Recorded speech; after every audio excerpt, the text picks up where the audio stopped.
Começando mais um Give Talks, do meu lado mais uma vez o Laerte Leles. Peguei ele ali se preparando para fazer os bastidores.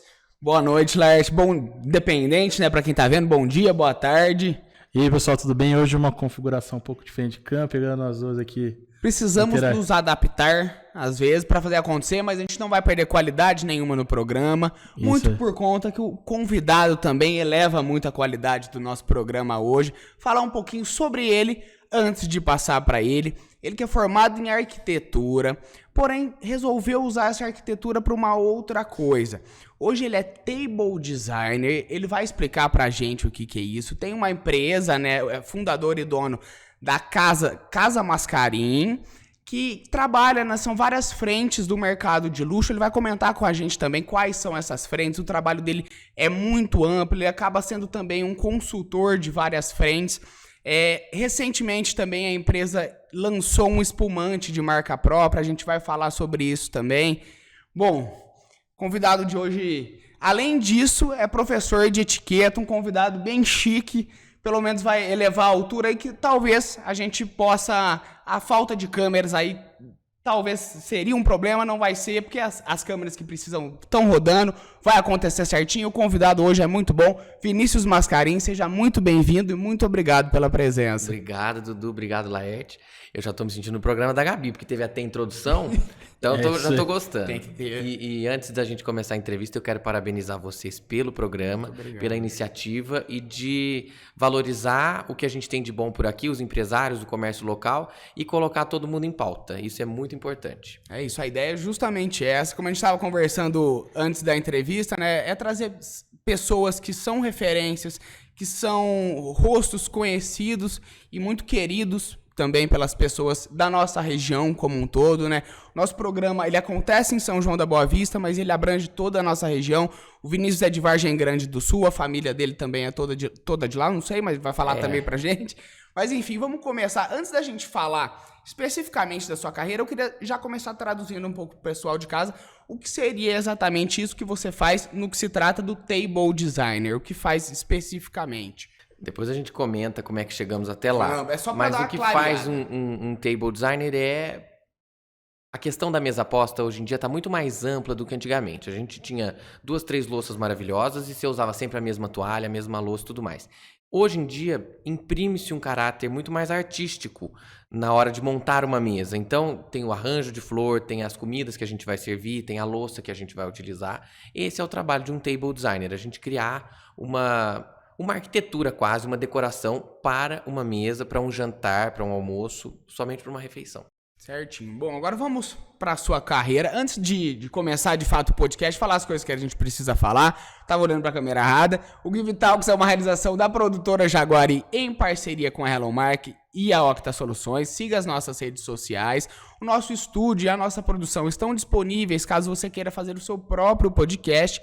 E a gente está aberto aí a apoiadores, patrocinadores. Estão querendo correr junto com a gente nesse projeto, só entrar em contato. Bom, Vinícius, vamos começar de fato a entrevista.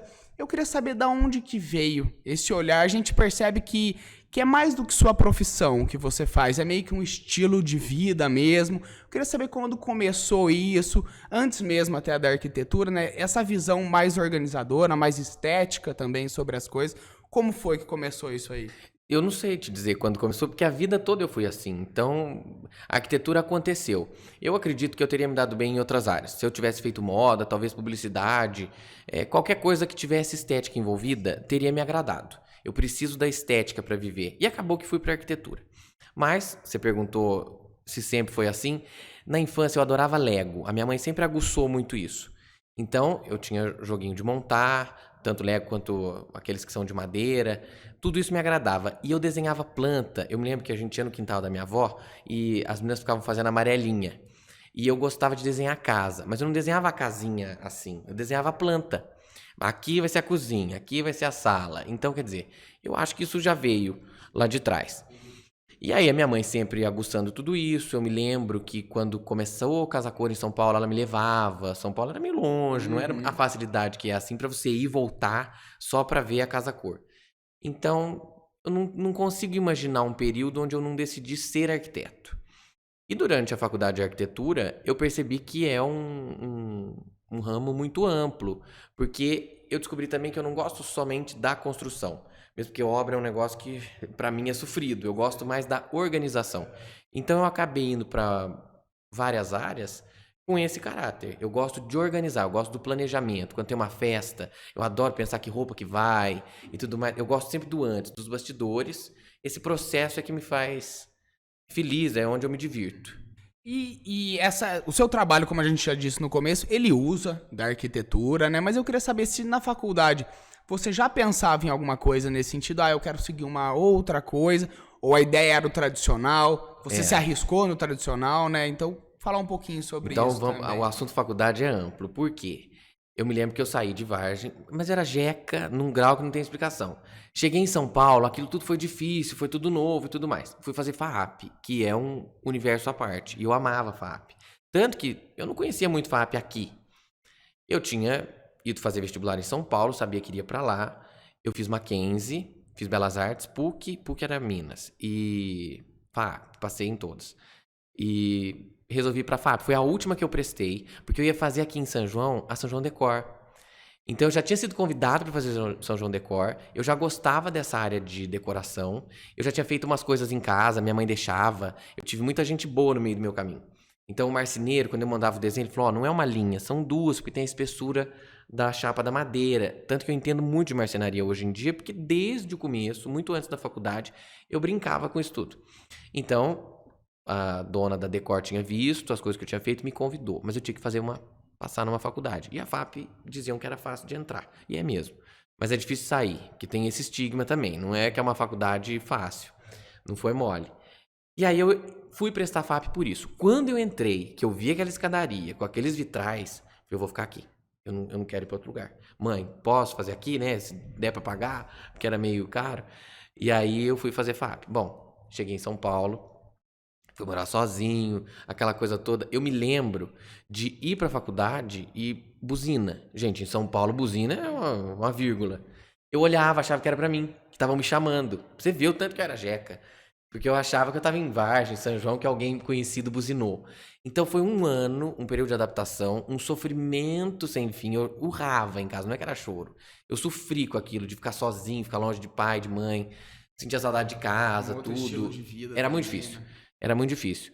Difícil. É até chato falar isso, porque não era. Tinha apartamento, carro, podia fazer uma opção Mas de as coisa. outras questões, Mas né? a questão de ficar longe de casa e da família, pra Emocional, mim, vamos falar assim. o emocional me pegou muito. Então eu não tava nem pensando em profissão nesse primeiro ano. Depois, eu adorei São Paulo. Aí você sente o gosto da liberdade. Eu podia almoçar a hora que eu quisesse, fazer tudo que eu quisesse. A minha cama não precisava ser arrumada. Eu adorei isso, eu ser dono do meu nariz e fazer o que eu bem entendesse. Eu saía de casa, dali eu ia pra casa de alguém, da faculdade, eu ficava na faculdade, eu não tinha que dar satisfação. Eu amei tudo isso. E aí eu comecei a curtir São Paulo. Então, eu me lembro que todo final de semana, eu ficava um final de semana lá e voltava um pra cá. Eu amava o fim de semana que ficava lá, porque tanto sábado quanto domingo, eu fazia o seguinte.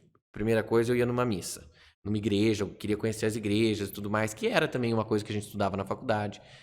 Aí já não tinha ninguém que queria me acompanhar, né? Porque missa às 5 da manhã, pra escutar canto gregoriano no Mosteiro de São Bento, ninguém de 19, 20 anos queria fazer isso, só eu que era um maluco.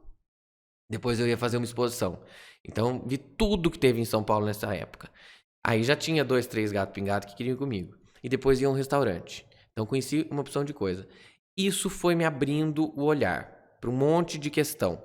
Eu ia na casa dos amigos, ficava de olho, falava, existe um código nessas casas lindas que eu tô indo, que eu comecei a identificar algumas coisas. Sempre fui muito observador. E aí eu já planejava a profissão. E não era nada do que acontece hoje em dia. Eu planejava ficar em São Paulo, trabalhar para algum arquiteto. E aí começa a grande frustração. Terminou tudo, né? Eu me formei no ano do impeachment. Você imagina a beleza, ninguém contratava, um mercado absolutamente incerto. E eu absolutamente iludido. Porque eu achei que eu estava na FAAP, o SIG ia telefonar para a Celita, ia perguntar se tinha algum aluno muito bom, ela ia me indicar, eu ia ganhar um horror de dinheiro, ia trabalhar 4 horas por dia e no final de semana eu ia sair com ele para ir para Fazenda Boa Vista. Eu achava isso. E não foi nada disso. Então foi uma frustração eu me deparar com a realidade do que era o mercado de trabalho. Aí depois de alguns meses é que eu mandei currículo. Eu estava tão iludido que eu achei que iam me descobrir, como se eu fosse também um Niemeyer. Aí Eu mandei, eu não me lembro se eram 70 ou 80 currículos, eu lembro que era um número cheio. Me respondeu, que é muito educado, o Fabrício Rolo, dizendo que não precisava. E depois eu consegui a possibilidade de trabalhar com Alan Maluf, que é um ótimo arquiteto e tal. Depois ele teve uma questão de saúde, ele voltou para Los Angeles para fazer tratamento. Então eu não trabalhei com ninguém. Falei, e agora, o que eu vou fazer? Aí eu me cadastrei na Cato. Aí é depressão mesmo, dá vontade de enfiar uma faca no peito. Falei, gente, me qualifiquei, estudei, viajei, fiz um monte de coisa. 4 anos. 5 arquitetura. anos. Pra isso, pra me cadastrar na Cato. Aí depois de um tempo, você é um número. Eu não tinha uma personalidade ali, não tinha um estilo de arquitetura, não interessava essas coisas todas. E me chamaram para um emprego que era muito longe da minha casa, para eu ganhar menos do que era o aluguel do meu apartamento. Eu falei, gente, eu vou depender do meu pai o resto da minha vida, se eu ficar aqui. Então foi um choque. E aí que começou eu pensar em outras possibilidades. Meu avô tinha falecido na época, a gente tinha se mudado de casa, eu queria ficar na Barra da Saia, que também é uma outra questão. Italiano, aquele negócio da mama, eu gosto de ficar embaixo da Barra da Saia, não no sentido de proteção, de não bater asa, mas no sentido de família, de amor, eu gosto, né, de ter a família perto. Então eu não pensei muito, voltei pra cá. Falei, vou pro interior. Aí me deram um espaço na minha casa, que eu tenho uma entrada separada da casa, pra montar meu escritório, que não ia ser, era um outro ambiente. Aí montei o escritório do jeito que quis, aquela coisa toda. Quando eu montei, é que foi o problema. Porque eu falei, e cliente agora? Até tinha. Eu tive 2 clientes, claramente não vou dizer o nome. Uma que foi a dor e a outra que foi a delícia da profissão. Então, de cara, eu falei, será que eu aguento o negócio? Porque uma era uma pentelha e não tinha entendido bem o trabalho da arquitetura, nada gostava, nada se empolgava. E eu tudo me empolgo com isso. E foi um pouco sofrido pra mim. E a outra que era maravilhosa, que até a que eu tava comentando agora, que do casamento e tudo mais, nós viramos muito amigos. E que eu adorava, ela entendia o meu trabalho, entendia os detalhes, o processo, o timing. Então foi gostoso. E continuei trabalhando conforme deu, sozinho. E aí também tem a questão de o que se aprende na faculdade fica na faculdade, não tem nada a ver com a prática, nada a ver. E aí eu tive que adaptar. Eu fui criando conforme a necessidade. Eu nunca tinha trabalhado em escritório. Eu fiz estágio 1 mês. Eu detestei, odeio receber ordem. Eu não gostava. Eu olhava aqui, tinha uma solução tão melhor para isso e tal. Eu falei, eu não vou trabalhar. Depois cheguei a trabalhar com um professor meu, que eu amei, mas também foi um período curto. Então eu não tinha experiência de mercado. E também se estivesse em São Paulo, era outra questão aqui. Eu acho que a questão regional influencia demais da maneira como você vai atuar. Então eu criei um esquema de trabalho. E não estava feliz com ele, de jeito nenhum. Mas a mesa nem passava pela minha cabeça. Aí, muita gente falava assim pra mim, por que você não dá um curso de mesa? Eu ficava puto da vida, porque eu falava, o que é curso de mesa? Eu tenho que fazer casa. Como é que a pessoa tem o disparate de me pedir pra falar de talher? O que é isso? Eu estudei 5 anos pra parar nisso? Que é um assunto que eu sempre gostei, a minha mãe sempre recebeu. Eu, em São Paulo, comecei a receber sozinho. Então foi um período divertido. E o Instagram é uma maravilha. Eu acho que se você tem boa noção de mídia e soubesse vender na rede social, você faz carreira. E aí eu postava uma coisa ou outra, tal, de mesas. Eu fui morar em São Paulo, eu tinha um apartamento de estudante, mas minha avó fez toalha de mesa, eu tinha aquela coisa de feltro para colocar por baixo, cestinha de pão, faqueiro, tudo, porque eu gosto disso. Então eu recebia amigos e cozinhava, é uma prática que eu gosto. Não tenho a menor pretensão de ir pro lado da gastronomia, porque eu não tenho conhecimento técnico, mas eu gosto, eu sei comer, então de vez em quando eu acabo me arriscando para cozinhar. E foi uma prática constante durante esse período que eu morei sozinho e que eu adorava ficar em São Paulo. E aí o pessoal vinha com essa coisa de me pedir curso de mesa. Eu resisti durante um tempo, eu neguei esse desejo do povo e resisti até onde deu. E aí tem uma questão, eu tenho uma espiritualidade que norteia tudo que eu faço. Então eu tenho um santinho lá no meu escritório que eu bato papo com ele. Eu estava muito infeliz, mas muito infeliz mesmo com o meu trabalho. Eu falei, olha, eu não estou feliz aqui, dá um jeitinho de me levar para São Paulo. Porque eu não ia chegar pro meu pai e falar, me dá mais um trocado aí que eu vou abrir um escritório em São Paulo. Eu tinha que fazer aquilo dar certo. Nada foi negado, mas eu tinha muita consciência de que eu tinha que ter responsabilidade com as minhas atitudes. Eu decidi voltar, ninguém mandou eu voltar. Então eu não podia agora ficar brincando de decidir. Eu acho que a gente não volta atrás. Se eu tomei uma decisão, Mesmo que tá errada, vamos lá, vamos fazer isso aqui funcionar. E dali 2 dias me telefonam, eu rezei lá pro meu santinho, do shopping Cidade Jardim. Fazer um evento que se chamava Degustar. Eu topei, tinha que pagar. Eu fechei na hora. A dona do evento, que hoje é muito minha amiga, falou que nunca vendeu tão fácil a mesa que a gente tinha que fazer. Porque eu não perguntei. Ela falou, você não quer saber o que é? Eu falei, não. Ué, eu não pedi que eu queria ir a São Paulo? Eu devia ter especificado que eu queria voltar com arquitetura. Mas eu fui vago no meu pedido e Deus mandou isso. Então vamos lá. E fui a São Paulo. Cheguei lá, era um evento de mesa posta. Era para o mercado de festas. Então tinha um decorador que fazia a decoração da mesa e um banqueteiro que colocava a comida. Eu fiz uma mesa de doce. Telefonei para uma amiga minha, a Tati Bonduque, que faz bolo divinamente bem. Falei, Tati, vamos fazer uma mesa junto, vamos fazer casamento. Liguei pro pessoal de Ribeirão, do Galeria das Flores, para fazer as flores, que é com quem eu tinha feito aquele primeiro evento que eu cheguei a comentar com vocês, em Ribeirão. Foi o começo de tudo, mas de brincadeira, ainda não, eu não levava aquilo muito profissional. E fui fazer uma mesa. E eu também acho que eu tenho uma característica de não... Eu não tenho muito medo das coisas. Ah, isso funciona de tal maneira. Essa regra eu não gosto muito. Então, mesa, o que você decora a mesa? Com flor? Eu não, eu decorei com joia. E é o que eu amo. Falei, eu vou pôr tudo que eu amo. Eu vou me entregar, vou botar amor nessa mesa, mas tudo que tá nas minhas vísceras. Eu gosto demais de joia. Liguei pra Lídia Sayeg para colocar, a Jéssica, minha conhecida, mesma época de FAP, vamos colocar a joia na mesa. Aí fui fazer reunião com ela, na reunião ela pegou o e-mail e leu. Gostaria de decorar minha mesa com joia. Ela falou, você é louco. Eu falei, você é pior que eu, porque você topou fazer? E foi muito gostoso essa parceria. Aí eu lembro que eu coloquei, era uma chuva de pérolas, eram 28 colares de pérolas, caídos assim com uma florzinha na ponta. Fiz tudo com flores, não tinha toalha, era só flor. Chamava Jardim dos Desejos. Doces, flores e joias, como resistir. E em cima do bolo, ao invés de eu colocar o noivinho e a noivinha, eu coloquei uma tiara de brilhante. Eu não tomei muito conhecimento que aquilo ia fazer um grande sucesso e tudo mais. Foi um bafafá na festa, porque tinha uma opção de segurança, tudo a paisana da Lídia, que ela pensa muito nisso e faz isso muito bem. E eu tranquilo. Quanto custa, Lídia? Não vou te dizer, pra você não se preocupar. Então eu realmente não tomei conhecimento da magnitude do que a gente estava fazendo. E muita fotografia, programa de televisão, aquela coisa toda. Eu comecei a identificar que era um mercado, aquilo da mesa posta. Então, quer dizer, eu que estava, todo mundo querendo me levar para esse mercado, eu não querendo, pedi uma ajudinha lá para Deus, ele me mandou essa oportunidade de entrar no mercado de mesa. Conhecer mais.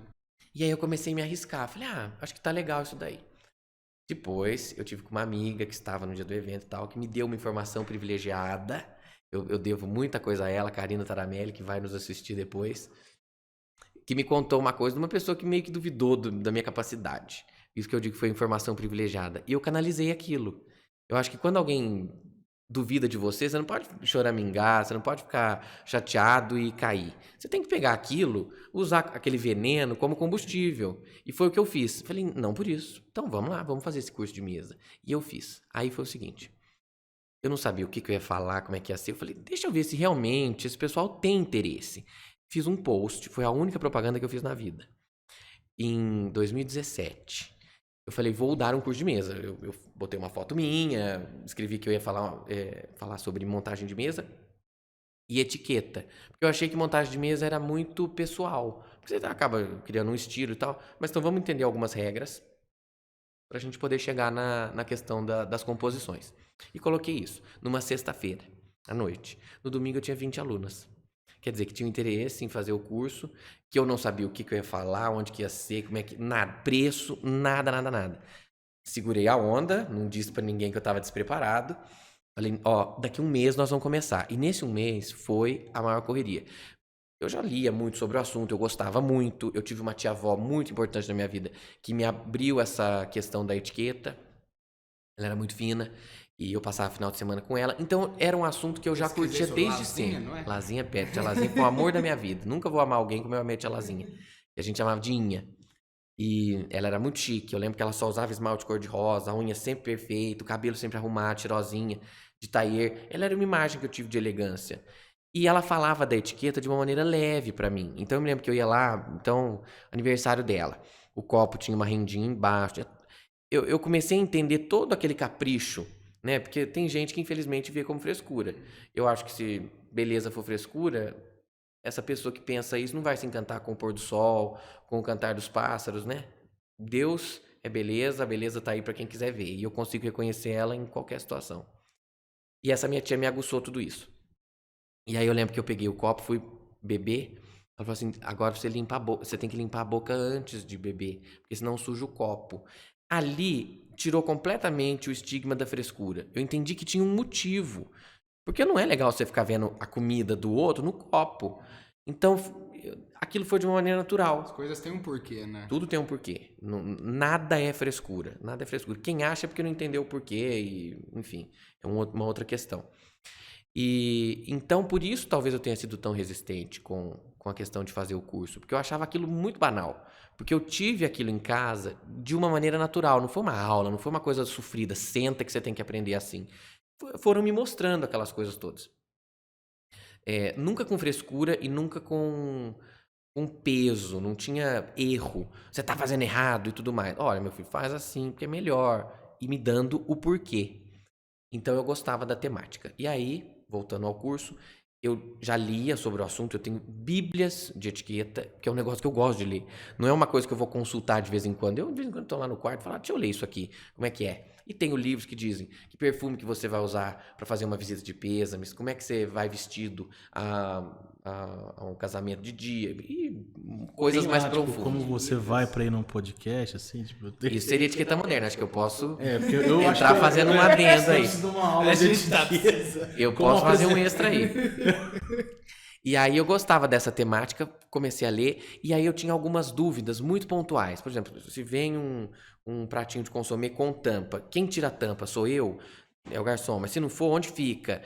Eu falei, vou ligar para quem eu conheço. Que também foi uma coisa em São Paulo muito boa. Eu fiz uma rede de contatos maravilhosa. Eu gosto de gente, então eu me interesso por história, então eu acabei indo nos lugares e eu conversava com um, com o outro, tenho uma memória muito boa, não esquecia de ninguém, trocava telefone, eu fiz uma rede de contato.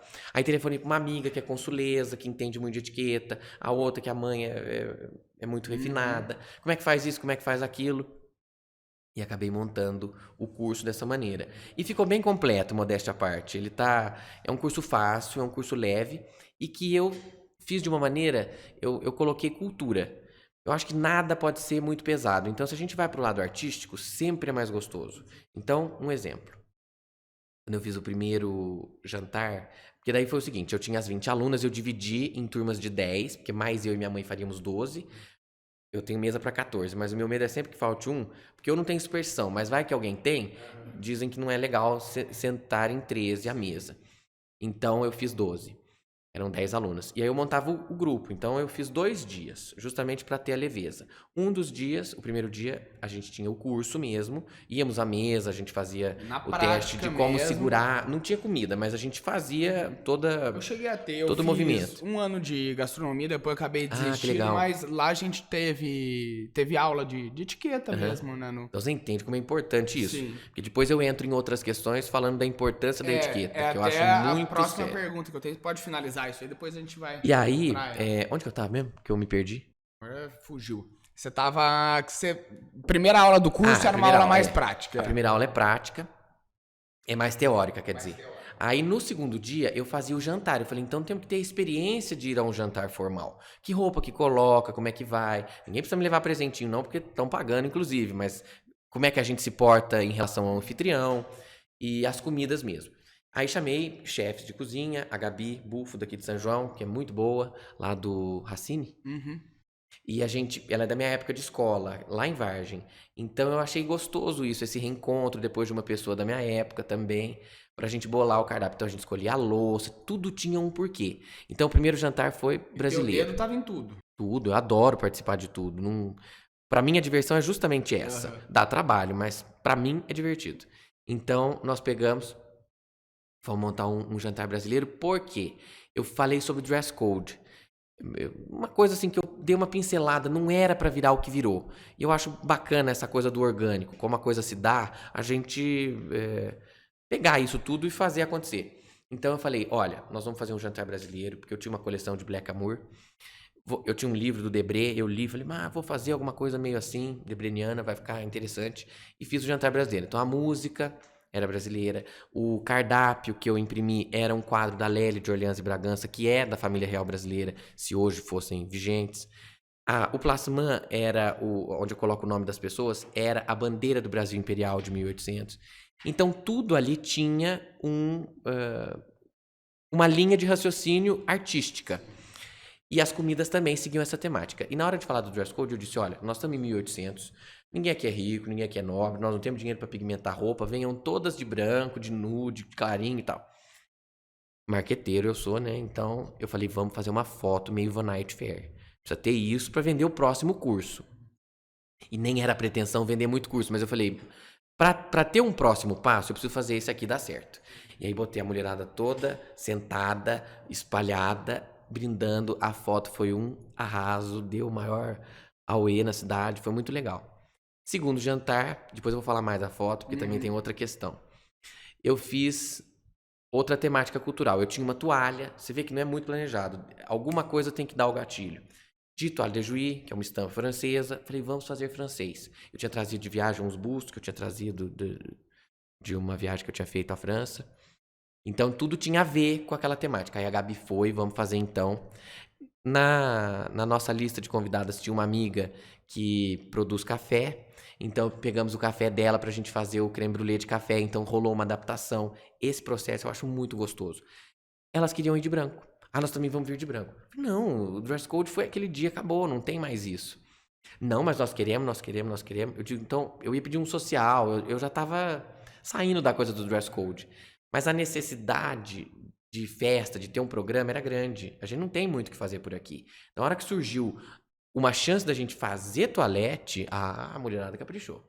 Então nós vamos vir de pretinho. Falei, não, então calma, porque pretinho comigo não rola, vem de pretaço, que eu gosto de perua, faz cabelo, maquiagem, cai de joia, que eu gosto de peruona. E aí elas foram. Então, quer dizer, numa terça-feira, a gente se reunindo, todo mundo arrumadíssimo, cheio de coisa, para tomar champanhe e degustar uns pratos de comida. Eu achei isso, muita gente pode achar futilidade, eu achei aquilo uma maravilha, porque no meio do dia corrido, porque é corrido para qualquer um, em qualquer área, em qualquer posição social, todo mundo tem atividade. A gente se propor a se reunir para trocar afeto, eu achei aquilo maravilhoso. E gostei da prática. Falei, então eu vou entrar para isso daí. Passou, eram as 20 alunos, acabou, falei, brinquei disso, acabou, nunca mais vou fazer. A terceira turma se formou sozinha, porque uma da segunda turma quis levar as amigas. E assim a coisa foi acontecendo. Uma foi puxando a outra, o boca a boca continua sendo o melhor de todas as propagandas. E aí eu fiz um outro jantar que era grego, porque eu também tinha alguma decoração. Eu montei um jogo durante muito tempo. Eu comprei um aparelho de jantar aqui no Jordano.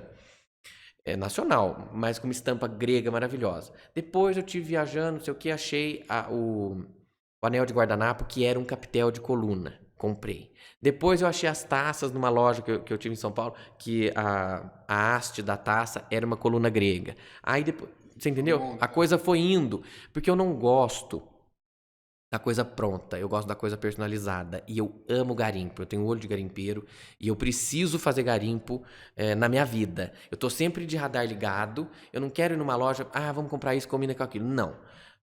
Eu tô em outro lugar, lembrei da casa da cliente tal, eu compro o negócio e trago. Se ela não quiser, tudo bem, mas o garimpo tem que ser feito. Eu gosto dessa prática. Então, as minhas coleções, as minhas louças são assim. Não tem muito como copiar. Tem gente que vai ter coisa muito mais linda que a minha, mais sofisticada, ou até mesmo mais simples. O meu é o meu. E aconteceu porque tudo tem uma história, tudo tem um porquê e coisa que foi comprando ao longo da vida. Minha mãe já tinha as coisas dela, herdamos coisas das tias. E eu fui fazendo a minha coleção ao meu estilo.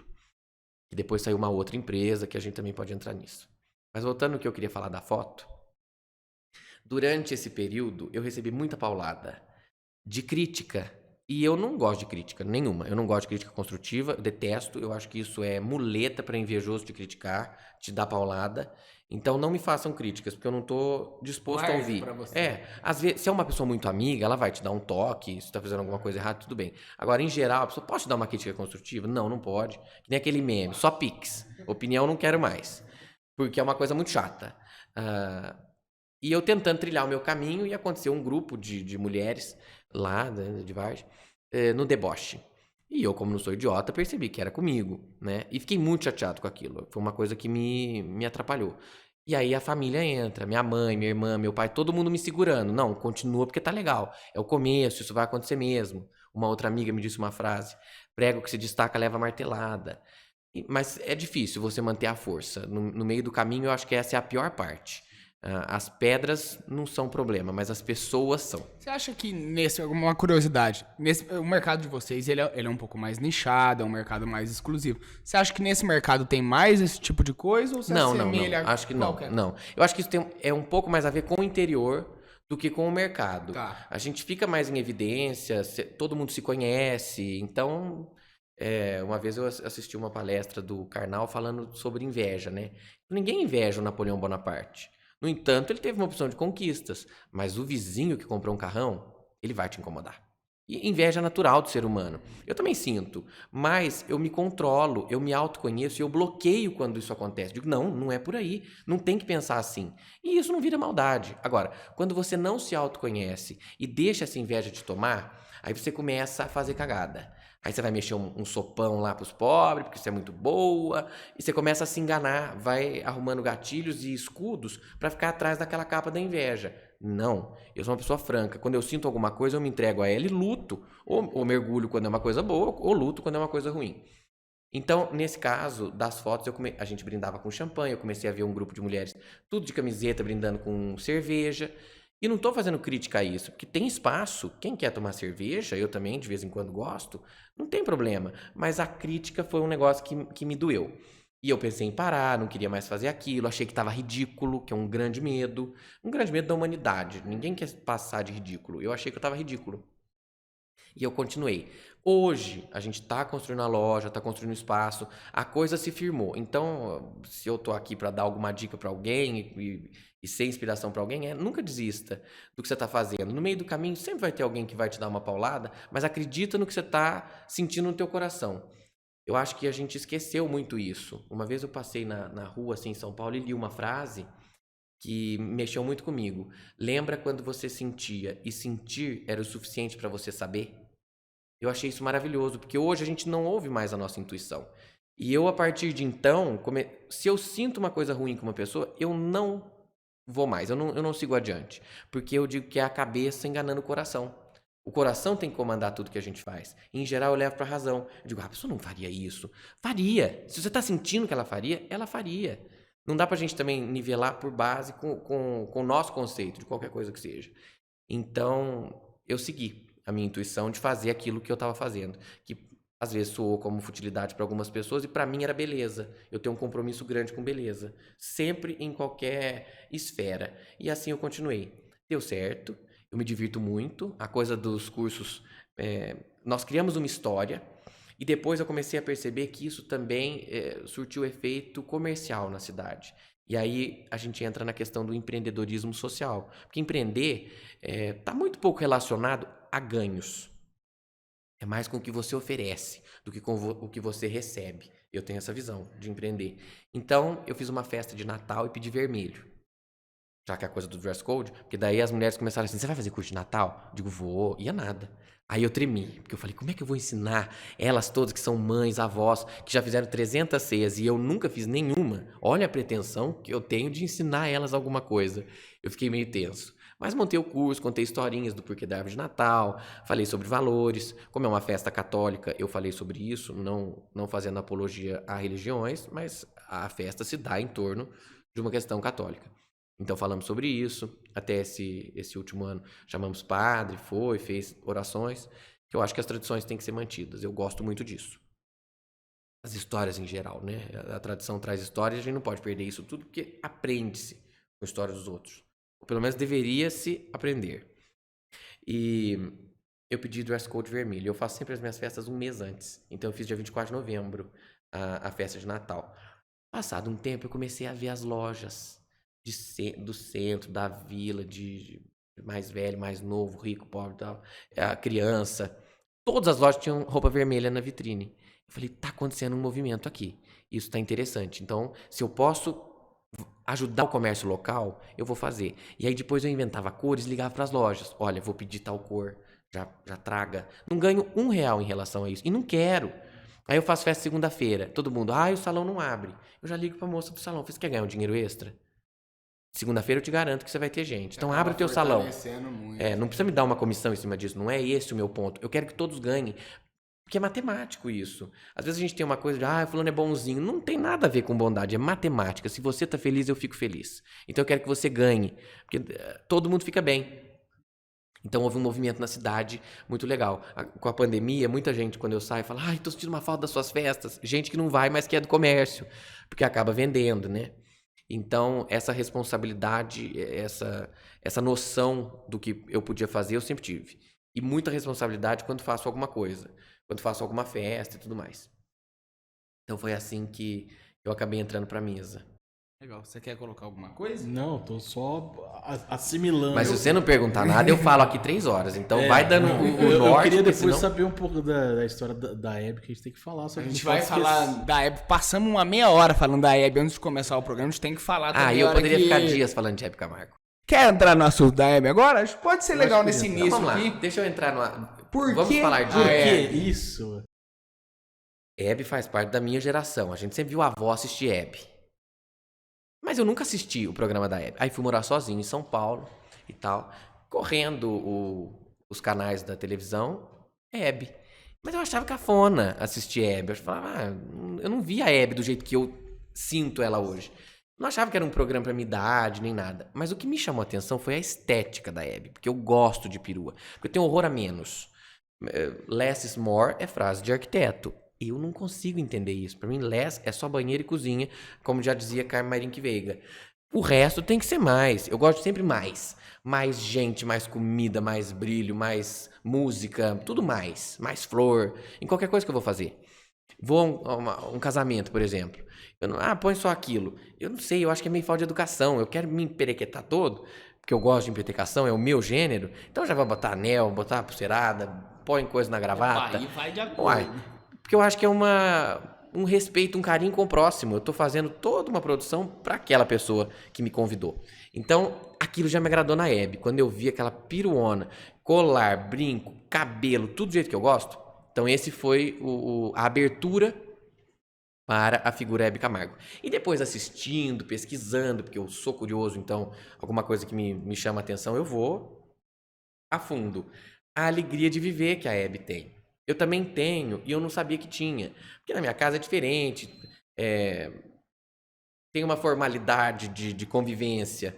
Então, você não vai sair rindo de manhã e tal, porque não é bobo alegre. E eu sou um pouco bobo alegre, de vez em quando. Morando com família é mais difícil, mas eu sozinho, só a minha energia, eu acho tudo uma graça danada. E durante esse período que a Hebe foi me chamando a atenção, eu tive uma fase infeliz. Por ficar longe de casa, como eu comentei com vocês. E aí, eu lembro que eu rezei durante uma semana. Deve ter sido uma depressão, alguma coisa assim, porque eu fiquei trancado em casa. Minha mãe me telefonava para saber se tinha ido para a escola. Eu inventava, faculdade. Eu inventava que tinha ido, o que tinha aprendido, porque eu não achava que eu tinha o direito de dizer para ela que eu estava infeliz. Porque ela estava fazendo tudo que ela podia para eu ser feliz. E aquilo não estava me causando felicidade. E aí foi quando abriu uma questão espiritual. Porque eu sempre escutei assim, fala com Deus. O que é falar com Deus, né? Então eu falava com ele, ele não me respondia. E eu insultava ele. Eu quero que você fale comigo. Até que um dia eu tava lá lavando louça e tive uma ideia, que foi a inspiração que eu fiz a decora aqui pra Giovana. A homenagem, que foi minha amiga de escola. Então assim, como que eu tava num período infeliz e lavando louça veio uma ideia. Inspiração é Deus falando comigo. Com qualquer um. Então eu fiquei muito mais maduro espiritualmente nessa época. E acho que muito veio dessa alegria da Hebe. E por estar maduro espiritualmente, também comecei a sentir e expor essa alegria. Hoje está muito na moda a gente falar gratidão. Eu tenho um pouco de birra, porque banalizou. Mas eu senti de fato o que é a gratidão. Então, eu me lembro que quando eu saí desse buraco, eu fui à faculdade, eu morava bem perto, fui a pé. E o passarinho fez cocô no meu pé. Eu fiquei tão feliz. Eu falei, podia ser na cabeça. Que bom que ele fez no meu pé. Então, sempre olhar o copo meio cheio. Eu tenho essa capacidade, eu não consigo ver o problema. O problema é um risco calculado, mas vamos lá. E até depois criamos um programa social que se chama Projeto 1%. Porque se uma coisa tiver 1% de chance de dar certo, para mim já basta. eu já me apego nela. Se existe a possibilidade do positivo, do dar certo, eu não vou me apegar no errado. Eu vou fazer dar certo. E a Hebe tinha muito isso. Então, muita felicidade sempre, a energia positiva. E eu fiz um pacto comigo mesmo. Toda vez que eu saio do meu quarto, eu digo, olha, converso com Deus, eu digo, eu quero sair daqui e levar alegria por onde eu passar. Eu não quero nunca ser motivo de infelicidade para alguém. Então, se eu puder levar uma palavra amiga, uma risada, uma piadinha, eu quero levar alegria. E isso veio de Hebe Camargo. Foi assim que ela surgiu na minha vida. Não, acho que você conseguiu traduzir bem, assim, o que ela era. Eu sou... você também é, né? Mas a gente pegou a Hebe mais até acredito, pro final da carreira aí. O Lars também, falei agora de um jeito como se tivesse 50 anos. Não, mas eu tenho um pouquinho mais de... Não, mas... eu tenho... Eu vou fazer 30. Ah, não, eu já peguei um pouco mais. Mas eu tenho você tem 35, 35, pouca coisa também. A gente via essa mulher, sabe? Não é à toa que tanta gente vê ela dessa maneira, tem essa idolatria mesmo por ela.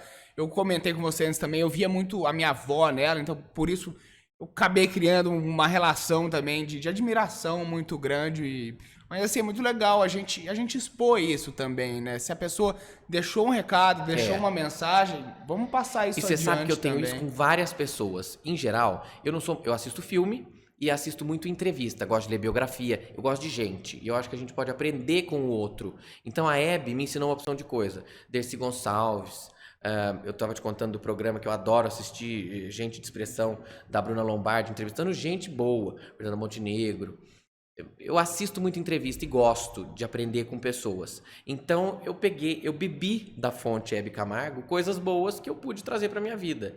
E espero ser fonte para outras pessoas em algum momento da vida. Você comentou com a gente, que eu acho legal até a gente trazer para a entrevista, que você conheceu algumas pessoas bem próximas a ela, que te traziam, inclusive, algumas histórias aí de bastidores. É muito engraçado, porque todo mundo tem certeza que eu e ela seríamos grandes amigos, se ela estivesse viva. E eu tenho saudade da Hebe. Imagina, saudade. Nunca conheci. Como é que você sente saudade? Eu não sinto saudade do programa. Eu sinto uma saudade de uma pessoa que nunca fez parte do meu convívio. Eu nunca estive com ela fisicamente. E ela me faz falta. É muito engraçado. E aí, teve um dia que eu sonhei com ela, liguei. A Beth Zafira é muito minha amiga. E comentei do sonho e tudo mais. Ela falou, vocês teriam sido grandes amigos. E ela também tinha sonhado naquele período e tal. Então é engraçado como ela tem uma presença na minha vida sem a gente nunca ter se conhecido. Depois a Helena Motim, que também era muito amiga, contam histórias da Hebe e eu adoro. E elas ainda são, eu digo que são as duas últimas peruas da Terra. E eu gravei o reality com a Beth, o Zafirs, e eu via como ela tem energia, como ela tá sempre arrumada. Não existe ali se ela não tiver montada. É cabelo, maquiagem, joia. E ela faz aquilo com uma naturalidade. Um bracelete desse tamanho de ouro, ela não põe como se fosse... É o que ela usa. É o estilo dela. A Helena, exatamente igual. Então elas estão sempre muito peruas. E eu gosto dessa estética. Não somente pela estética, não é uma coisa de ostentação, mas pela importância com o outro. Você se arruma porque o outro não tem a obrigação de te ver. Eu sou muito assim. Você é amigo da minha irmã, depois você pergunta. Eu não saio do meu quarto descabelado. Tô horroroso. Vamos almoçar. Um dia que final de semana, acordou mais tarde e tal. Não. Primeiro eu vou tomar banho, eu vou me arrumar, porque ninguém tem obrigação de me ver esse caco. Vou estar mais apresentável para outra pessoa me ver. Eu acho que é respeito com o próximo. E as peruas, em geral, me passam essa sensação de respeito com o próximo. Eu queria... Você quer colocar alguma coisa? Não, eu queria só começar com a Hebe. Eu acho que até um pouquinho... que eu falei até no bastidores, mas... que ela era muito autêntica, assim. Até assim, uma coisa que eu percebi, assim... Eu tô pegando, acho que tem um pouquinho da característica também, é que, vamos supor, se ela vai dar um abraço, é aquele abraço de verdade. Verdade. Não é aquele negócio, sabe, tipo, sabe, aquela coisa assim. Assim, ela era fina, mas é também... Acessível. Acessível. Muito acessível. Eu falei, cara, que fantástico, né? E, assim, autêntica, né? Se tiver que falar, não, eu acho isso, é isso. E a mesma coisa da Dercy, né? Dercy, sim, que é o... que eu também amava a Dercy. A Dercy eu tô sentindo era falta. O nosso país, o nosso mundo hoje em dia tá precisando de pessoas politicamente incorretas. Eu acho que a coisa tem que ser dita. A gente tá com muito tati-bitati, muito mimimi. Nada pode ser dito e tudo cai na conta de uma coisa que não é. ou cai na conta racial, ou cai na conta do sexo, ou da sexualidade, ou da religião. E às vezes não é, às vezes a pessoa é pentelha, só isso. Às vezes a pessoa é idiota. E a gente não pode falar nada mais. Então eu tô um pouco cansado, sinto falta de Dercy, de Hebe. Eu penso assim, ó. Às vezes se alguém fala alguma coisa que você não gosta, tem que manter a pose. Tipo, a Dercy já faz cara. Não, eu também não tô defendendo o escracho de guerra, não. O ataque nunca. Mas eu tenho que me posicionar. Aí você não pode falar tal palavra, porque ou às vezes você nem falou alguma coisa, mas a pessoa já virou todo o jogo, que é uma característica da nossa geração. Eu tô um pouco cansado disso. Que venha novas Dercys. Sim, demais. Se Deus quiser. E você tocou num ponto bem interessante na hora que você tava falando sobre esse jeito meio perua delas, que você via isso como um respeito, inclusive, com a outra pessoa.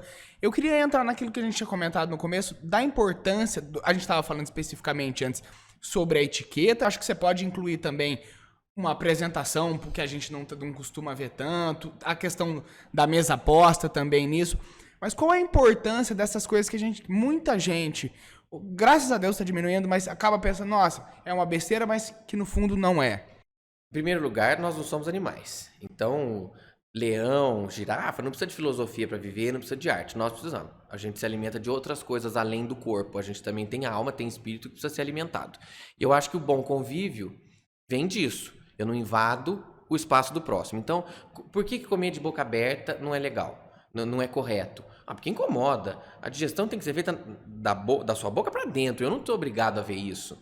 É uma falta de respeito invadir o meu espaço visual de ter que acompanhar a tua deglutição. Eu não preciso fazer isso. Então, é o básico do básico que a gente precisa começar a explicar. Porque as pessoas começam a achar que a pessoa está do teu lado, arrota. Que é isso? O que é isso? Invadiu o meu espaço. Eu não quero isso para mim. Você está me obrigando. Entrou no meu espaço. Isso não pode acontecer. Então, é a etiqueta básica que as pessoas estão perdendo. Muito amiga faz isso. Eu já não quero ser amigo disso. Porque tá me invadindo. Eu não acho isso legal. Eu acho isso daí uma invasão. Mas é mesmo. Pensa bem. Analisa a coisa friamente. Não, ele deve fazer isso, né? Ele tá rindo muito. Acho que a indignação ele tá muito indignado. Tô achando que ele faz isso. A sua indignação foi maravilhosa. Mas eu fui pro... Não, é invasão, é invasivo. Invade o espaço que não pertence ao outro. É meu. Não vem preencher ele de outro jeito. Foi o primeiro que tirou essa risada. Assim, numa mesa, tipo, eu soltou uma roda. Eu não vou fazer nada, mas eu não vou sentar de novo com você, não. Você tá achando o quê, meu amigo? Você entendeu a invasão que eu digo? Mas eu concordo. E essa regra de convívio a gente perdeu. Então, se posicionar sempre, você pode sempre falar, se posicionar, olha, até aqui vai, depois disso não. E na hora que a gente senta à mesa e tudo, é o que eu tava contando da minha tia. O porquê de beber, para não ver o copo sujo, os talheres, o jeito de comer. Porque tem coisa pior do que você ver a pessoa terminar de comer, ela amassa o guardanapo e joga na mesa. Aí eu sou obrigado a ver isso. Eu tô terminando a minha refeição. Eu ia perguntar até algumas dicas básicas. Você já tá falando algumas. Não faça. Dá uma água pra ele. Cadê a dica? Na hora que a gente senta à mesa, olha... Mas, porque eu tô rindo porque, assim, eu vi a autenticidade. A hora que você falou assim, a questão de etiqueta, não, porque é uma questão de... Nós não somos animais. Eu já começou a formar a sua visão muito autêntica. Cara, que negócio legal. Eu tô rindo, eu fico imaginando, porque tem, às vezes, em alguns lugares... Se você chegar lá, você vai se horrorizar. Né? Não, mas olha, eu tenho muita facilidade em estar em todos os lugares. Mas acontece que as pessoas começaram a ver a minha figura como só isso. Gente, eu falo de etiqueta num período da minha vida. A minha vida é muito mais ampla. A rede social, hoje, muito mais regrado da minha parte, a exposição que eu faço na rede social, porque houve uma época de uma exposição maior que eu vi que não é pra mim, eu não dou conta. A pessoa fica um pouco dependente de você tem que ficar postando o tempo inteiro, e não era bem a minha pegada. Eu quero levar alegria, coisa bacana, coisa divertida, bonita, mas dentro também do meu espaço. Então, aquilo que tá na rede social é tudo verdade, mas não é só aquilo é um pedaço da minha vida. Então, eu vou a alguns lugares que não são assim, e tá tudo bem, e gosto, me divirto também.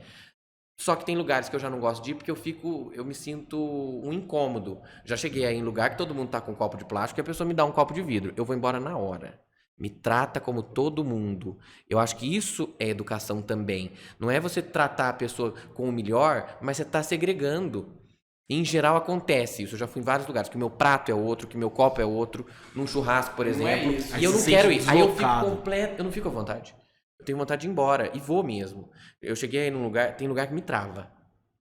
Teve um lugar que eu fui que eu vi que eu estava sendo absolutamente observado e colocaram batatinha frita num guardanapo. E olharam pra mim. Eu olhei pra mim e falei, o que que eu faço? Se eu eu tô com vontade de comer isso. E claramente com a mão. Se eu pegar, eu sou uma farsa. Porque eu dou aula de etiqueta. Se eu não pegar, eu sou um fresco. Se eu não pegar, eu sou um nojento. Se eu pegar com garfo, eu sou um fresco. E aí, falei, tudo que eu fizer. Comi. Falei, na dúvida, eu prefiro ser a farsa. Que também é uma verdade. Eu não sou daquele jeito o tempo inteiro. Não, e comer sim. batatinha. Mas deixa eu só te dizer, na minha opinião, eu acho que etiqueta acho que se adapta ao ecossistema. Exatamente, exatamente. Para aquela ocasião, a etiqueta era você estar alinhado com todo mundo está fazendo. A etiqueta está completamente aliada à teoria darwinista. Sobrevive quem se adapta melhor. Tanto às regras, aos lugares e aos tempos. Porque hoje em dia não dá para você seguir coisa do século passado. Imagina, você vai... Brasil, você vai... Tem lá nos meus livrinhos como é que se veste uma copeira, um uniforme, que também é uma outra questão que muita gente acha nessa fase do politicamente correto que não pode. Eu não viria aqui de sunga, não é? Você não vai a um velório de roupa de brilho, como você não vai à praia de terno. É simplesmente uma questão de adequação e cada profissão tem o seu dress code. Então, eu tenho um livro que diz que tem que usar luva. Ora, num país como o Brasil, tropical, esse calor senegalês, você vai botar luva na pessoa, você também tem que ter um pouco de noção. Então é isso que eu digo. A gente tem que ter a base e tem que saber fazer as adaptações. Sem invencionice. Eu também vejo umas coisas que é um tal de garfo pra lá, que a pessoa tá inventando aquilo. Não gosta de excesso, amarra a fitinha pra cá. Não, é o mais... Nessa hora eu acho que less is more. A gente precisa ter o básico, enfeita onde pode ser enfeitado, mas não fica muito frivolité, que isso daí não é legal. Aí eu acho frescura. Que coisa. Eu acho que uma coisa que... Agora eu já me recuperei já. Nossa vida. A arte de você conseguir estar em qualquer ocasião, em qualquer momento, seja ele uma situação muito simples, uma situação muito chique, e você saber lidar com tudo isso. Talvez se eu pudesse resumir etiqueta, talvez seria isso. Poxa, tô numa situação simples, tô lá, eu sou uma pessoa, vamos falar assim, perceptível. Tô numa situação onde também sou perceptível. Eu acho que quando você se destaca, talvez, no outro, fica um pouco estranho. Às vezes, vamos supor, um negócio muito chique. Chego lá de qualquer jeito. Estoando, né? E às vezes uma coisa muito simples. Eu chego também... Até esse dia eu vi um filme, nossa, eu fiquei... Acho que o cara tá indo numa entrevista de emprego. Meu molecado vendo lá em casa.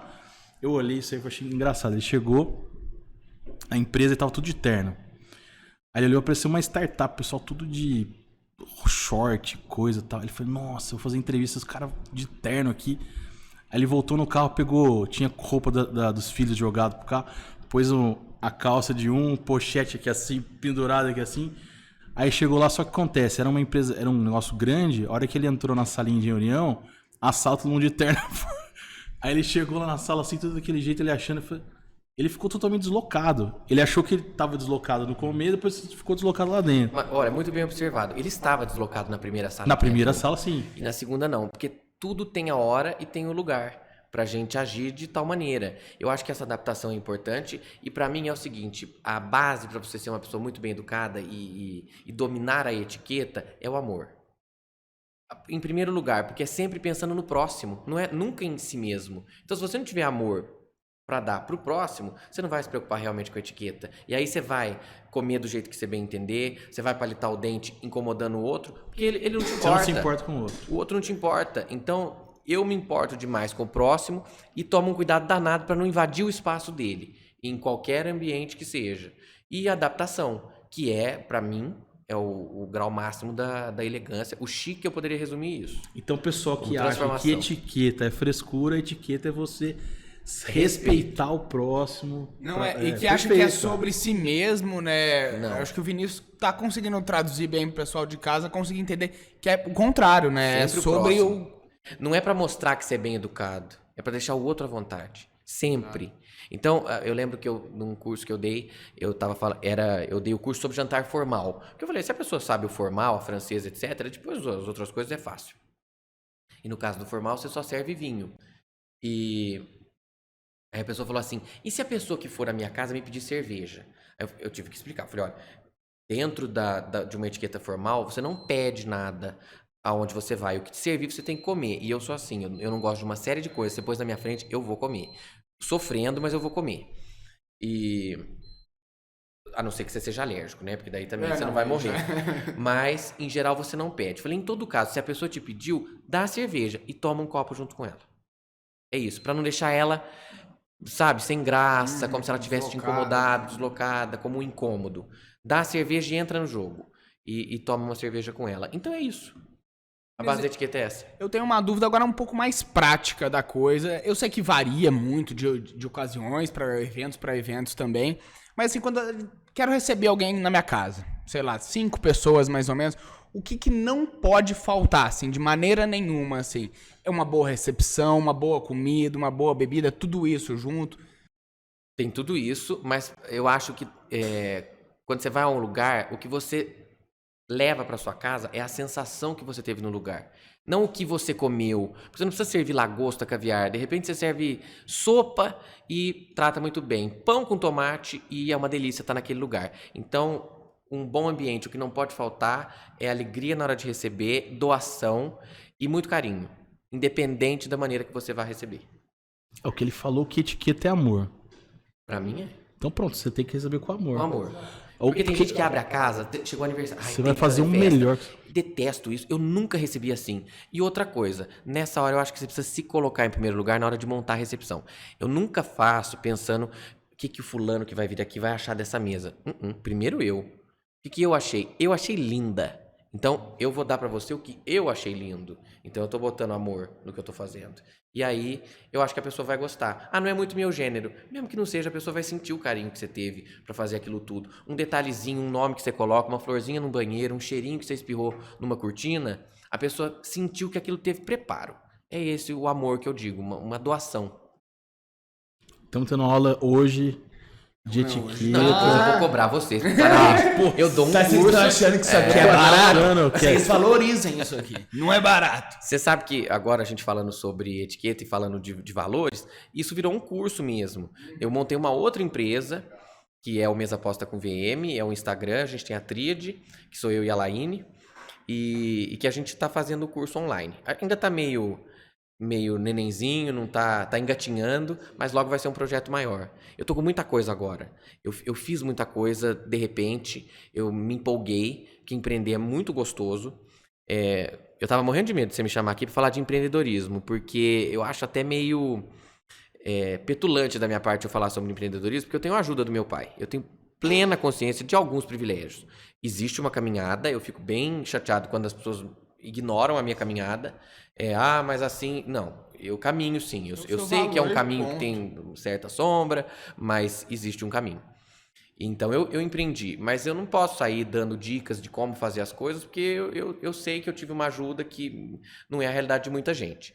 Mas eu criei um modelo de negócio, que é a Casa Mascarim, que daqui a pouquinho eu quero entrar nesse assunto para falar de um curso, de uma coisa muito bacana que foi o que mudou minha vida. Mas nessa coisa de criar empresa, eu fui segmentando. Eu vi que tudo que eu fazia tinha uma linha muito, muito tênue, que ligava todas as atividades, que é a beleza, que é a estética, mas eu comecei a segmentar e dividir. Só que eu fiz isso de uma vez. Então eu tô birutinha da cabeça. Eu não sei como é que eu tô dando conta de arrumar horário para fazer tudo, porque com a loja que está sendo construída eu tô tendo muito trabalho. Eu vou ter que parar com alguma das frentes em algum momento para depois retomar. Então acho que ir com um pouco de calma. Não sei se a gente consegue, porque a gente fala, vai aprender com os erros dos outros. Não aprende, não. Eu escutei muito isso de várias pessoas, vai com calma. E eu fui que nem um touro. Mas assim, o lance na minha opinião aqui, você tá empreendendo desde muito cedo. Eu não te conhecia assim tanto a fundo. Mas, por exemplo, a sua postura, o teu conhecimento, como você lida com as coisas. Eu já tô querendo falar assim, poxa, já falou, coloca mais uma coisa no teu na tua frente de trabalho montar um programa, porque ele fala muito bem, né? Olha, vou te dizer, agora falando de Hebe, eu sou Hebe Camargo. Hebe Então. Camargo de Caos. Não, mas Se você quiser me dar um programa, sem eu analogia, vou. você tem muitas características, assim. E a autenticidade fala, assim, não vai, solta, é impressionante. Você sabe que quando Isso é muito nesse novo. evento, degustar, que eu tava te contando, eu tinha menos ainda. Não lembro quantos anos eu tinha, mas já tem uns anos. E eu fui dar uma entrevista pro JB de Santos. E a Letícia, que é a repórter, ela falou assim pra mim: olha, você não fica nervoso, se errar a gente grava de novo. Eu falei: vai, minha filha, comece. E foi de uma vez só. Eu gosto muito do ao vivo, porque é o que você falou, eu gosto de autenticidade. Eu não gosto de gente que você vê que tá sempre tentando agradar e que fica vestindo aquela máscara pra estar com tal pessoa. Não, eu gosto da coisa transparente, vamos que vamos e tem que falar. É o que eu tava falando do politicamente incorreto. Não é um ataque, mas eu não consigo ficar sempre pensando o que pode, o que não pode em tal lugar. Eu não falei no intuito de ofender. Mas assim, agora sim, eu vou trazer aqui, ó. O politicamente correto, você não tem como ser politicamente correto e ser autêntico ao mesmo tempo. Não dá. Não dá. Então eu não tem posso me jeito. meter em algumas áreas, sabe? Até fiz uns posts políticos esses dias. Nossa, dá cagada. Não dá certo. Não, mas A minha irmã ficou brava. Ai, teu Instagram é um lugar de leveza. Eu falei, você tem toda razão. mas O tem Instagram, ao vivo a gente conversa. O Instagram é um lugar pra ver beleza, pra ver leveza, falar de amenidades. Eu não posso pesar. A vida já não é mole. Eu faço uma analogia. A vida não é só o da Atena. A gente também precisa do Mauri Júnior. Mesmo que você tava Não tem falando, jeito. né? Você tava sendo esse ponto de escape aí pra uma galera que eu acredito que gosta desse mercado. Não tô nem falando que não é pra falar de política, mas especificamente no... Mas não era o rede, foco, entendeu? é. Não era o foco. Eu tava perdendo o foco. É que eu me indigno com algumas coisas, mas não é o foco mesmo.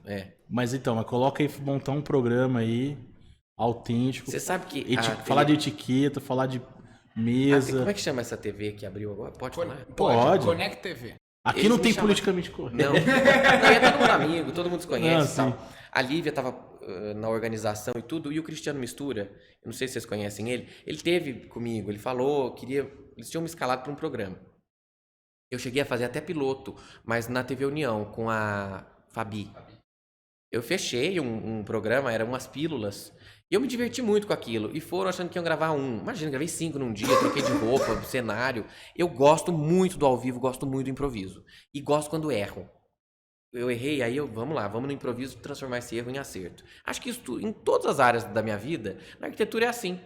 Eu fiz uma obra aqui, fazendo uma analogia, aqui em São João, e que eu fiz a marcação nas paredes das boiseries, que são aquelas molduras clássicas. Demorei 3 dias para fazer aquela marcação. E depois o pessoal que foi instalar, eles fizeram a marcação da cabeça deles. Que é uma queixa, que eu vou deixar aqui publicamente, respeitem os arquitetos. Os outros profissionais não podem pensar, senão a gente é o maestro. Todo mundo toca um instrumento ali. A música vai ficar linda, mas se seguir o comando do maestro. Então não seguiram o meu comando. A minha cliente estava disposta a tirar tudo. Era um pé direito alto, era uma sala muito grande. Eu falei, não, pintado. Eu não posso quebrar isso aqui. E eu arrumei uma solução para o encaixe do ar-condicionado. Isso eu gosto muito, da gente pegar um problema e transformar ele em solução. Eu acho que isso é uma característica de pessoas, eu não digo de sucesso, mas pessoas felizes. Porque a gente não fica vítima do acaso. Peraí, o que a vida fez comigo? Agora eu vou resolver isso e vou fazer melhor. Eu gosto de fazer isso em tudo que eu me proponho a fazer. Isso é empreendedorismo. A hora que você contou aqui, não precisa essa história aqui, mas a história da noiva, que você podia até contar. Você falou assim, não, o brinco não dava certo. Fomos lá, quebrei o brinco e não sei o que, fez o redesign, o negócio. Eu falei, cara, como assim? Empreender é resolver problema, empreender é ser criativo. Então, a hora que você falou assim, não sou empreendedor. Não, lógico, você é um Não, ponto... o que eu digo de empreendedorismo é que eu acho que, da mesma maneira como a gratidão banalizou, o empreendedorismo também. Não é monta um negócio, está empreendendo. Às vezes você não está empreendendo, você está sendo um empregado de si mesmo. É muito mais profundo a questão de empreendedorismo. Então, eu empreendo sim, eu crio questões. Eu tenho uma ajuda financeira que vem do meu pai. Hoje em dia, menos. Mas no começo, até quero falar sobre Casa Mascarim. Porque eu não me achava muito no direito de chegar e pedir dinheiro pro meu pai. Ele me deu uma opção de coisa. Eu estudei, eu fiz tudo que eu bem entendi, eu viajei. Eu acho que eu tenho material na minha mão para eu fazer isso virar dinheiro. Eu gosto de gente que gera riqueza, em qualquer sentido que seja, monetário ou pessoal. Alguém que venha falar comigo e me ensine, nem que seja uma receita de salada. Eu gosto de gente assim. E eu não pedi dinheiro pro meu pai quando eu abri a Casa Mascarim. que eu já vou entrar nesse assunto, foi através de contato e de confiança de gente que nunca tinha me visto, mas sentiu confiança em mim, que me deu oportunidade de trabalho. E foi assim que eu fiz dinheiro dentro da Casa Mascarim. E depois o meu pai claramente está construindo essa loja para mim, que eu sozinho não teria condições financeiras de fazer, não neste momento. Então, por isso que eu fico meio receoso de falar de empreendedorismo nesse aspecto. As pessoas estão banalizando um pouco. Ah, faz isso, faz aquilo. Não, eu entendo que eu tive uma ajuda, que não é a realidade da maioria das pessoas, e eu não posso ser leviano a ponto de iludir pessoas delas empreenderem. Eu sou o maior entusiasta do empreendedorismo e do capitalismo. Meu pai não tinha nada na vida. Se fosse socialismo, ele ia ganhar um pacote de arroz, um pacote de feijão, uma pasta de dente sem rótulo e pronto. Não, foi com trabalho, uma pessoa que não teve oportunidades, com honestidade, com valores, fio do bigode, meu pai ainda é desses. Ele fez a vida dele com credibilidade. Então, hoje, eu sei que pela trajetória dele, eu entro num lugar e digo, todo mundo abre as portas para mim, porque sabe que é ponta firme, sabe que eu não vou dever a ninguém, que o histórico da minha família é um histórico de honestidade. Então, este privilégio existe na hora de empreender. Eu tenho que ser franco em relação a isso. E, às vezes, não é a realidade de todo mundo. Então, de repente, falar de gestão, de alguma coisa... Eu fui para outros ramos. Eu não estou nos ramos da família, mas eu tenho ajuda dos meus pais, que eu também acho muito bacana da parte deles não terem me exigido sucessão. Eu faço o que me faz feliz. E a gente vai adaptando conforme dá. Não sou alienado, mas eu trilho o meu caminho. Isso eu acho bacana, de deixar também os filhos... Cada um tem que ter a sua própria história. E na maioria das vezes tem muito pai que sufoca os filhos. E esse, graças a Deus, não foi o meu caso. Mas eu achei interessante a forma que esse reconhecimento, isso para mim é gratidão também. Completamente, mas a minha vida é pautada em gratidão. Porque isso é humildade, isso é, sabe, gratidão. Tocou num outro assunto, humildade. Eu acho que hoje em dia nós estamos com uma dificuldade muito grande de definir as nomenclaturas. Então houve uma época, essa coisa da crítica construtiva, que eu senti um certo ataque de um grupo falando de humildade. E aí eu me posicionei, falei, olha, vocês estão esperando me ver de coitado, vocês não vão ver. Humildade não tem nada a ver com coitadismo. Eu tenho ódio de gente humilde, que vai ficar, sabe, aí você fica meio subserviente, precisa ganhar alguma coisa de alguém. Não é por aí. Agora, eu não faço a menor diferença, e não estou falando isso com demagogia nenhuma, de garçom e etc. E conheço muita gente que trabalha na minha casa, vejo numa festa, eu vou lá, cumprimento. Ora, eles estão fazendo a festa acontecer. É um reconhecimento. E que, em geral, os coitadinhos não têm. Então a gente tem que pontuar muito bem as palavras na hora da gente discutir certos assuntos. Então, humildade é muito mais profundo do que uma roupa, do que um estilo. A gente acaba relacionando humildade com simplicidade. Nem sempre é isso. Então, fica o estigma de a etiqueta, a sofisticação. Não cabe humildade. Muitíssimo pelo contrário. Você só tem isso, você só tem etiqueta, você só tem sofisticação se você pensa no próximo, se você tem humildade, se você tem olhos para aquele que precisa de você de qualquer maneira. Não estou falando só de dinheiro, não. Um ombro amigo, saber fazer silêncio em determinado momento, pode ser uma grande ajuda. Então não precisa ter dinheiro para isso. Fala da loja? Eu acho que a gente podia fazer o intervalinho pra poder falar com um pouquinho mais de calma depois. Vamos fazer um intervalo. A gente vai fazer um intervalo. Tô antes da hora, um bate-volta. A gente vai fazer um breve intervalo, rapidinho a gente já volta. Voltamos do nosso intervalo. Convidado de hoje, Vinícius Mascarim, dando continuidade, né? E entrando também já na parte final do nosso programa. Vinícius, eu queria que você comentasse agora sobre a empresa, sua empresa mesmo, a Casa Mascarim. Como é que foi que ela surgiu, as frentes que ela atua também. Parece que vai vir coisa nova, que a gente estava falando com esse lado seu de consultor também, talvez. Fala um pouquinho sobre ela, sobre esses ramos de atividade também. Olha, tudo aconteceu de uma maneira muito orgânica. Eu fiz um curso, como o nosso tempo está curto, nós vamos falar num outro momento, que é o Empretec, que mudou a minha vida, e lá surgiu a Casa Mascarim. Eu aprendi que eu sabia vender. Eu até então não imaginei que soubesse. Falei, vou abrir uma empresa. Do quê? Luxo. Hoje em dia eu já não gosto mais dessa palavra, porque eu acho que o luxo ficou uma coisa banalizada. Tá vulgar a gente falar luxo. Então, o que eu vendo de fato é alguma coisa de luxo, mas não no significado que a gente entende hoje. é uma exclusividade, é um timing diferente de encomenda, em qualquer área que seja. Então, Tem a ver mais com exclusividade mesmo. muito até, mais do com que... exclusividade, e com adequação. É para você aquilo. Então, o luxo é um pouco por aí, mas eu não tenho gostado muito mais dessa palavra. E no meio do caminho eu entendi que eu tinha algumas frentes, então eu fui segmentando. Por exemplo, eu tenho um acervo muito grande de louça, de peças para mesa posta. Queríamos alugar tudo isso para justificar um pouco o vício de toda hora ter que querer um negócio novo, então vamos alugar e tá dando certo. Só que aí não podia ficar na Casa Mascarinho, eu entendi que serviço precisaria ir para um outro lugar. Houve uma necessidade grande de a gente procurar um buffet, uma parte gastronômica diferente do que existe por aqui. Não dizendo que as coisas são ruins, mas a gente queria uma coisa diferente. É muito mais do mesmo. A gente queria uma coisa mais personalizada e mais caseira. Então a minha mãe acabou indo para esse lado também. Nós montamos a Eccellenza, que é um serviço de concierge, fazendo toda a parte de administração de uma casa e também a parte gastronômica, fazendo, eu não diria buffet, porque nós não temos um serviço de buffet, mas é uma questão gastronômica.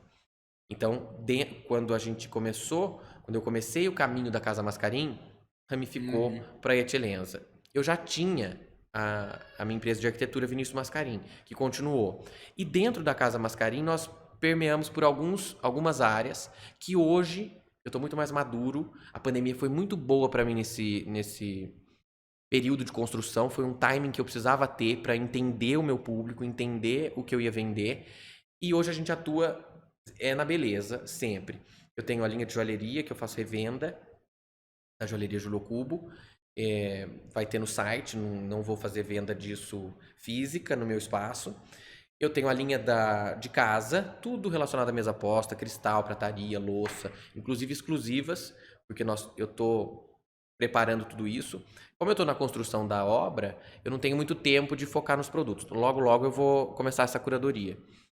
E que eu preciso da minha mãe nessa hora, porque eu faço a curadoria muito bem estética. Aí minha mãe fala: Vinícius, olha, isso é caro para vender, vamos fazer assim, vamos fazer assado. Eu gosto da estrutura familiar de trabalho. E você tinha falado sobre a questão de um brinco, de uma noiva que eu atendi e tudo mais. Acabou que uma pessoa me sugeriu que eu fizesse uma consultoria de elegância, de bom gosto, em qualquer aspecto que seja. Nesse caso, um casamento, mas eu já fiz isso para batizados, já fiz isso para outras situações. Pode ser que isso aconteça também. Eu gosto do processo. E no processo a gente vai entendendo por qual caminho ir. E nesse espaço que eu estou fazendo, eu levei a família toda. Então, eu criei o grupo, no fim nós fizemos holding, tem toda uma outra questão, começando do zero. Não era nada relacionado aos negócios do meu pai, que engloba. Ele vai ter a sala dele também, do agro, lá no nosso espaço. A família vai trabalhar junto. Então, tem a sala da minha mãe, da Eccellenza, a do meu pai com agro, a da minha irmã, que é esteticista. Tá super bacana, a gente tá numa parceria boa, deu fazer revenda dos produtos que ela desenvolve. Ela estudou bastante, ela é cosmetóloga, ela tem uma percepção olfativa maravilhosa, então a linha de perfumaria dela é muito bacana, que eu participo desse processo justamente para colocar na loja. Com a holding, um depende da opinião do outro, porque todas as marcas estão alinhadas. A minha sala de arquitetura, Vinícius Mascarim, e 3 salas que vão ser a loja. E no fundo, eu tenho, porque é uma esquina, eu tenho uma área para festas, onde eu vou fazer esses eventos que eu sempre fiz em casa, que eram os eventos do curso de etiqueta, que vão continuar, mas agora de maneira mais profissional. Na minha casa era bem amadora, era uma coisa bem caseira, continua no clima de casa, mas mais profissional. Então, eu não montei um cara de buffet. Eu mandei fazer os lustres no mesmo lugar que eu fiz o da minha casa. Os móveis eu mandei fazer igual do Palácio Quitandinha de Petrópolis, lá no Rio de Janeiro, porque eu queria uma coisa confortável com cara de casa, para a pessoa nem precisar muita decoração. É uma casa. As louças, a prataria, tudo, os quadros, tapeçaria. Eu fiz como se fosse a minha casa, que é a proposta da Casa Mascarim. Eu quero que quem entre lá se sinta abraçado por mim, pela minha família, e entenda que faz parte da nossa casa, do nosso trabalho. Então, se você for comprar os congelados, que a minha mãe faz a revenda do Renato Aguiar, ela é a embaixadora dele por aqui, eu quero que você entre na cozinha e veja a empregada da casa descascando batata, fazendo um bolo, porque é a vida que existe ali dentro. E mostrar para as pessoas que essa vida pode ser pautada em cima da beleza. A lavanderia não precisa ser feia. A cozinha não precisa ser de qualquer jeito. O lixinho da cozinha pode estar organizado. Então, Esse é o caminho da Casa Mascarim. E quanto aos produtos, tudo que for de bom gosto e tudo que você quiser. Eu sempre pergunto, as pessoas me dizem, o que você vende? Eu digo, o que você quer comprar? Porque eu arrumo mesmo. 2, 3 telefonemas, eu consigo o que a pessoa quer, o que a pessoa precisa.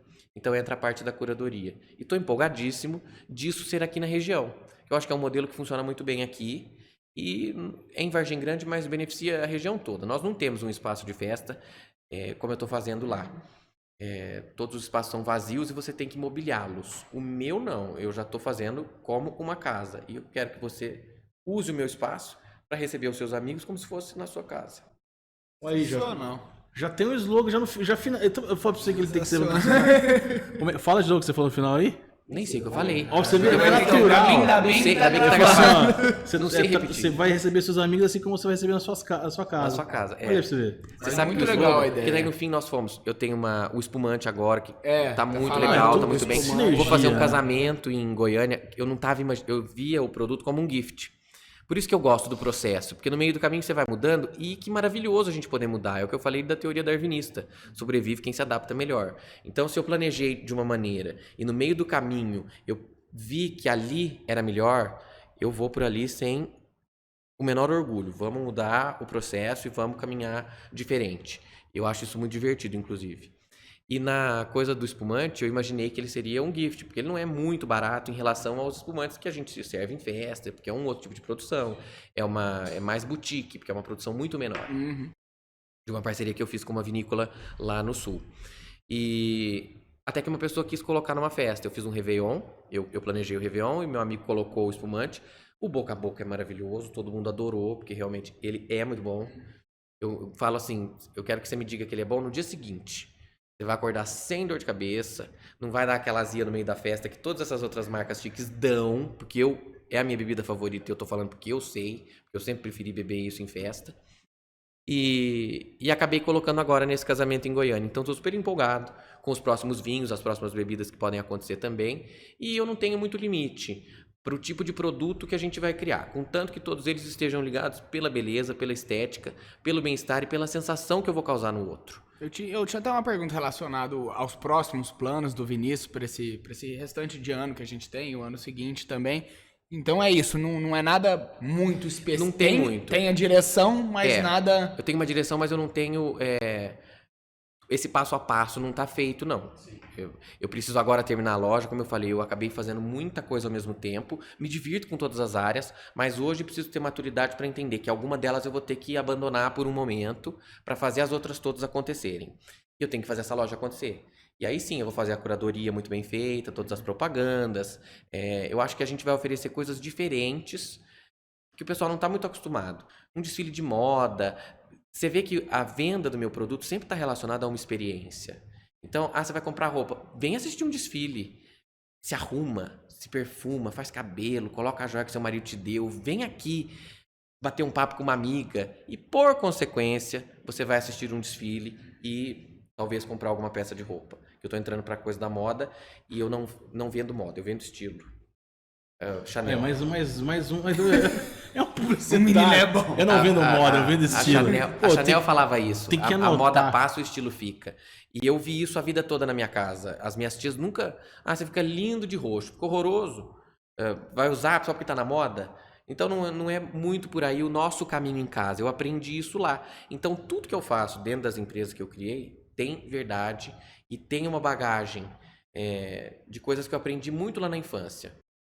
Muito bom. Tem alguma previsão para quando o espaço vai estar completamente pronto? Agosto. Então, a gente atrasa um pouco, obra é sempre normal de atrasar, mas agosto, se Deus quiser, todos vocês que estão assistindo estão convidados a visitar a Casa Mascarim, lá tomar um cafezinho comigo, porque vai ter uma sessão de terapia gratuita, com certeza eu vou ouvir todo mundo que vai, quero saber das histórias. Eu ganho mais do que quem vai lá. Muito legal. E para quem quiser ir já conhecendo alguma coisa, os Instagrams... O Instagram, olha, eu vou confessar que o meu Instagram não está muito alimentado não, mas...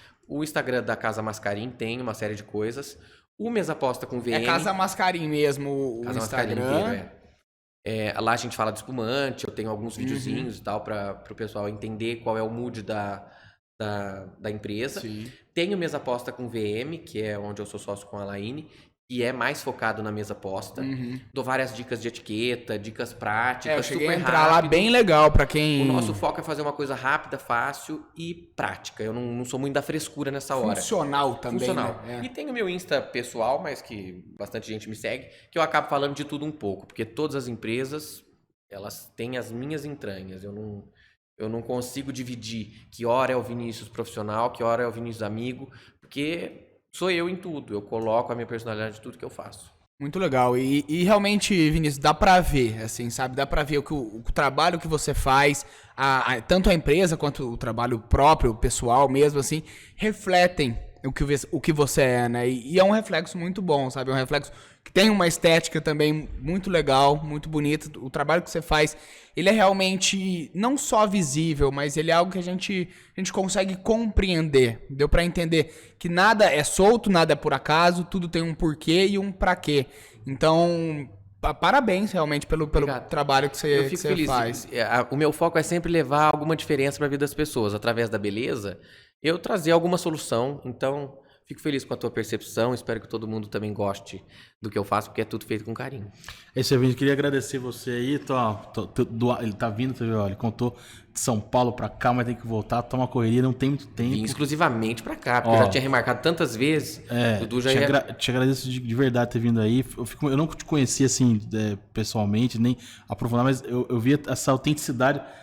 Pude ver de verdade isso, eu achei legal pra caramba. E você tem uma habilidade nata de comunicação e tem que explorar isso daí de alguma forma. Eu também queria agradecer. Você tá me fazendo uma sugestão? Tá gravado. Eu já fiz proposta nos bastidores. Esse intervalo, minha gente, vocês não têm ideia. Foi outro programa. Mas agradecer muito, viu, Vinícius, pela presença mesmo, pelo papo, pela aula que você deu pra gente aqui, desse mercado seu, que é muito curioso, sabe? E é legal que as pessoas estejam cada vez se interessando mais. É legal que você tenha citado, assim, que é mais do que, muito mais do que dinheiro, muito mais do que isso, é a maneira que você faz. Então, muito obrigado pela presença, pela disponibilidade e pelo tempo. Eu que agradeço, sempre que vocês quiserem, eu volto aqui com prazer. Vai voltar, já é uma promessinha que fica pro pessoal de casa, que eu tenho certeza que gostou. Mais pra frente ele volta. Ficaram algumas histórias pro caminho aqui que numa outra oportunidade a gente traz novamente aqui. Gente, por hoje é só. Lembrando sempre que o Give Talks é uma realização da produtora Jaguari, da Hello Mark e da Octa Soluções. Siga as nossas redes sociais para conhecer um pouquinho mais das empresas. O nosso estúdio e a nossa produção estão disponíveis aí caso você queira realizar o seu próprio programa. E a gente está aberto a patrocinadores. Então é isso, siga a gente nas redes sociais. Siga o Vinícius também nas redes sociais. Por hoje deu. Até a semana que vem.